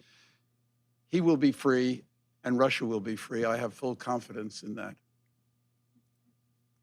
Fred wrote that the impulse for dignity and self-rule emerges again and again, and that even what he called the dictator's outpouring could not prevent people from rising up and demanding their rights. One of those people was Cham Tong, the Shan activist in Burma, who came here in early 2005. Fred met with her. She had just published a report. We helped in that, called License to Rape, about the rape of more than 600 Burmese women by members of the Burmese military. Fred cared a lot about Burma, and he said in the piece, he said, it's important to ponder the persistence of evil in Burma at a time when democratic revolutions, this was early 1905, right after the Orange Revolution in Ukraine, Rose Revolution in Georgia, was breaking out in other countries. Why in Burma was it so bad? And I can remember how excited Fred was when Cham Tong returned to Washington later that year to meet with President Bush, who was about to go on a trip to Asia. And Michelle Bohanna, who's with us, of course, will remember this with me because we met with Fred that day.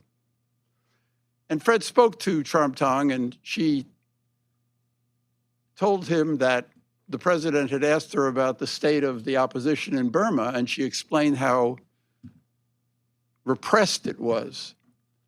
And Fred immediately wrote an editorial that appeared the next day in the Washington Post, which said that asked the president to take what he heard from Cham Tong with him to Burma and to tell the leaders in Japan and in the Philippines who had been dragging their feet on Burma what Cham Tong had told to him. And as was said here already, like the activist that Fred supported, he too never gave up. We all know the story of Tiana Wong and the op-ed she wrote for the Post and how Fred turned that op-ed about her father, who was a democracy activist, a Chinese democracy activist, who had been kidnapped when he was visiting Vietnam and by Chinese agents, taken across the border and thrown into prison with a life sentence. And he turned it into, and Fred had the ability to do that also, the commitment, he turned it into a teenage novel. One teenager said it was awesome, action-packed, all about human rights and sexual trafficking as well. And that was typical Fred, to do something that would help Tiana, but would also help educate young people about human rights. Soon after the book, the very day the book was published, nine days, we had an event at NED with Fred and Tiana, and we were joined by Rosa Maria Paya, whose father, the Cuban democracy activist, had been killed just 9 months earlier when the car he was riding in was rammed from the rear by a car with government license plates that had been trailing them.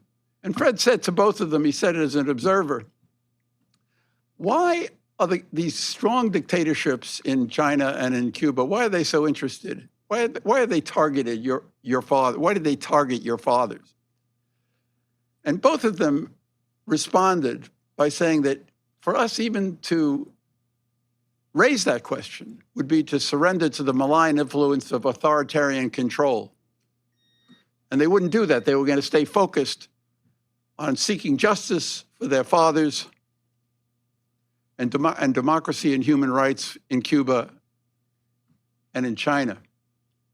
And Fred said he found them both inspiring. And I might note that the Post was the only paper in the country to persistently raise the issue of Paya's fate. And it's not an accident that a couple of months from now, on the 10th anniversary of Paya's murder, and I can use no other word for it, Paya's murder, a colleague of Fred's, David Hoffman at the Post, will be publishing a masterful and important biography of Paya, who was Cuba's Sakharov, who was Cuba's Havel, who was Cuba's Mandela, all rolled into one.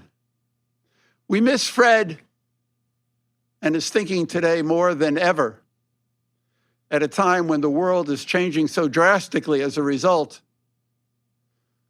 of the Russian invasion of Ukraine, something that the German chancellor has called a turning of an era, a Zeitenwende. And we don't know exactly what he would have written, but we know that he would be raising the right questions about the nature of the new era, about its impact on democracy globally, but also on our own troubled democracy. And we're just going to have to carry on, but deriving wisdom and strength from Fred, remembering Fred, who was in his own very quiet and modest way a true hero of democracy who fully deserves the award we're presenting him with this evening. Thank you.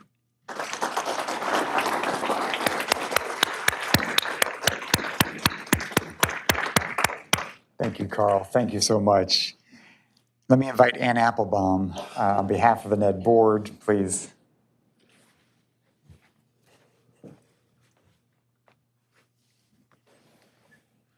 Thank you so much, Damon. Thank you to all the previous speakers. I wasn't in Washington at the time of Fred's memorial service, and I watched it on a live stream on my laptop in Warsaw. And I saw so many of you there. And I'm so flattered to be asked to speak again. It's like I get a second chance that I didn't get on that day. When I first went to work for the Washington Post editorial page, I sat down with Fred before joining, and I had just come from several years working in British journalism. And in British journalism at that time, and I suspect to this very day, they were, whoever was your editor was very, very keen for you to go on TV a lot. And so, in a kind of off the, I said, well, I suppose you'll want me to go and try and be on TV. And Fred said, nope. And I did a little double take, and I said, no. He said, because actually I'd rather that my editorial page writers don't appear on TV. And those of you know, Don has alluded to this already, that Fred was not that interested in being on television. He wasn't that interested in building anything resembling a personal brand. He wasn't really all that keen for other people who worked with him to have personal brands either. And that was because he was very conscious that as the Washington Post editorial page, which was a thing far greater than any of our personal brands, we would always be seen as somehow speaking for the paper if we were on television. And, one slight remark, television destroys nuance, one accidental comment, that might ruin, some of the unsigned editorials that appear 3 times a day, 365 days a year, covering every subject in the universe. And he didn't want that to happen. And I'm telling this story because everybody here has spoken about Fred as an advocate for democracy and for Democrats around the world, and that, of course, he was. But he was also not just an advocate of it, he was a practitioner of it. He was a person who tried to create democracy with and help and encourage democracy in his own work. So those of you, many of you in the room are past or present editorial writers, and so you know that all those editorials were the work of this unique process, one that I was part of during the 4 years I worked on the Post editorial board. And those of you who don't know might not realize that, 5 days a week, that board, which is sort of 5 to 10 people, sometimes 15 people on any given day, of various ages and backgrounds and perspectives, will all gather in a room. It used to be a very small, stuffy room, maybe it still is, and argue about everything. And they would argue about the politics of Montgomery County, and they would talk about wars in distant countries, and they would talk about the human rights activists whom Fred knew and loved, and they would talk about healthcare. And some of the people in the room would be experts and some wouldn't, but everybody would chime in if they had something to say, if they had strong views. And sometimes, of course, it's always the people who are the least expert who had the strongest views, but that's the nature of humanity. But the point was to argue and then for someone to go away and write something that would reflect the nature of the argument. And much of the time, well-founded objections make their way into the final editorial, even if they contradict the overall line. And sometimes, of course, Fred would invite people who objected to the editorial line to write under their own names something different. So the existence of different views was never denied. But although every individual issue could be debated, the editorial board's basic values, which were, of course, Fred's basic values, were not up for grabs because they were exactly the thing that made the existence of these different viewpoints side by side in a single newspaper possible. And so what did Fred believe in? He believed in the ideals of the U.S. Constitution. He believed in the principle of the rule of law. He believed in the need for tolerance of the views of others, so long as they conform to the law and the Constitution. And abroad, he argued in favor of these same things, in favor of human rights and democracy, as you've all just heard. As a former Moscow correspondent, he was particularly sensitive to the fate of the post-Soviet world, but he was also one of the first people in Washington to write consistently and frequently about China's abuse of its own citizens. But he was just as exercised by bad governance and corruption at home, and by racism and poverty, and by lies and propaganda in whatever country they were unfolding in. And these were mostly nonpartisan values, and that mostly nonpartisan sensibility is what made the Post editorial page different from its main competitors. If a Democrat was promoting those values, Fred defended the Democrat. If a Republican was defending them, Fred defended the Republican. He also hired columnists across a broad spectrum, including more recently some who supported Donald Trump. And of course, this even-handedness got harder as Washington became more partisan, and as a part of the Republican Party went further in the direction of autocratic and extremist rhetoric. But if the Democratic Party had gone that way, then Fred would have criticized that too. None of which is to say that everything that we wrote or Fred wrote was perfect, or that the Post editorial board was always a happy family. Sometimes it very much wasn't. But the point of this process was to try and create a public forum, a conversation that was located in the center of public life, where civilized debate could take place among people of good faith who all recognized more or less their opponent's right to speak, and who believed more or less that it was important to be decent and polite while that debate was unfolding. And so Fred made this effort because he knew that that was what the institution he was in charge of should stand for. And that by doing that and by acting out that process and by engaging in it every day and by demonstrating the results of it on the Washington Post editorial page, he was going to help create that public square, those shared values that I think, Min, you referred to in your comments earlier. He would create that sense of shared debate and shared values that are ultimately the most important thing that you need to make a democracy work. And that was what mattered to him most, and that was why everybody in this room loved him. It's why we miss him, and why we hope that his successors will continue in that great tradition. I know some of them are here, so thank you very much. And I'm going to keep you. Can I keep you up here? I'm going to keep you for 1 second. Okay. I want to keep Ann up here as a member of the board, a representative of the board, and ask Carl to come back up if you can, as the Ann, who represents our board. Our board members are here. Carl, who helped originate the Democracy Service Medal. And I want to invite Pooh, the Hyatt family, Joe, Alex, Nate to come forward. First of all, thank you for the remarkable tributes that we just heard. Thank you to the activists, the journalists who have given life to Fred's legacy. Thank you to you, Pooh, to you for allowing us to celebrate tonight. And I just want to say on behalf of the National Endowment for Democracy, I think we are all extraordinarily honored. It's our honor and privilege. Why don't we invite you over here? Easier. I think it's our honor and privilege to be able to present to you the Democracy Service Medal to honor Fred Hyatt, his legacy, his commitment to the cause of democracy, and to recognize on behalf of the entire NED family, including our staff, our grantees, our partners especially, that we know we honor his legacy by continuing the work. And thank you very much. Thank you. And I wanted Carl and Ann to join me in this. Thank you.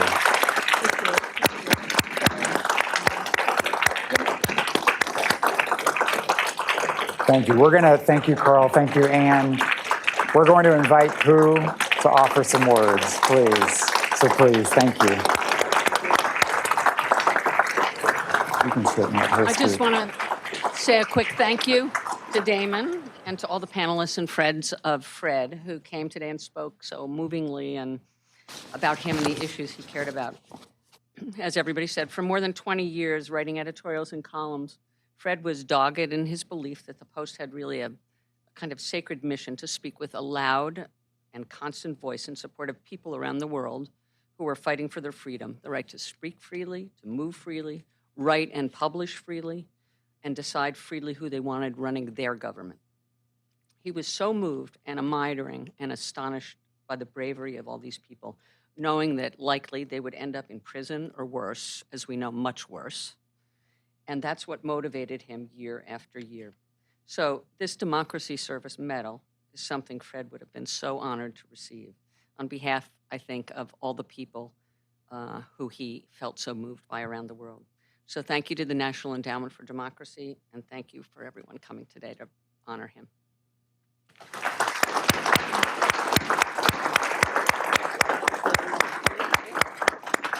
Pooh, thank you so much. Thank you to the Hyatt family, and thank you to all of us for joining us. Thank you to those who have been on the live stream, our audience around the world. We're honored to have had this celebration, and that concludes our program. Thank you.